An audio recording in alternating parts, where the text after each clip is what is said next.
குமரேஷ்க்கு டின்னருக்கு ஏதாச்சும் டிஃப்ரெண்ட்டாக டிஷ் பண்ணி அவரை சர்ப்ரைஸ் பண்ணணும்னு நினச்சேன். ஸோ திடீர்னு எனக்கு யோசனை வந்து chicken biryani and chilli chicken தான். ஸோ அவர் ஆஃபீஸ் போனதும் நான் கீழே போயிட்டு சிக்கன், அப்புறம் எக்ஸு, அப்புறம் கொஞ்சம் வெஜிடபிள்ஸு, மில்க் எல்லாம் வாங்கிட்டு வந்து ஹாஃப் சிக்கனை எடுத்து மேரினேட் பண்ணி ஃப்ரிட்ஜில் வச்சிட்டேன். நான் மசாலாஸ் எல்லாம் மேக்ஸிமம் ஊர்லேருந்து பல்காக வாங்கிட்டு வந்து ஸ்டோர் பண்ணிப்பேன்.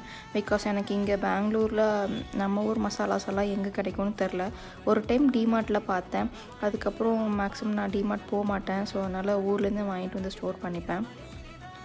ஈவினிங்காக அவர் வர்றதுக்கு முன்னாடி கரெக்டாக ப்ரிப்பேர் பண்ணால் கொஞ்சம் ஹாட்டாக இருக்கும், வந்ததும் சாப்பிட்ற மாதிரி இருக்கும்னு சொல்லிட்டு ஈவினிங் ஒரு 5 o'clock மேலே ஸ்டார்ட் பண்ணேன்.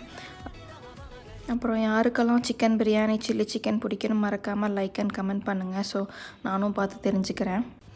அப்புறம் அவர் ஆஃபீஸ்லேருந்து வந்ததும் டின்னருக்கு ப்ரிப்பேர் பண்ணிக்கிறத பார்த்து அவர் சர்ப்ரைஸ் ஆகிட்டார். ஸோ ப்ரிப்பேர் பண்ண எனக்கும் ஹாப்பி.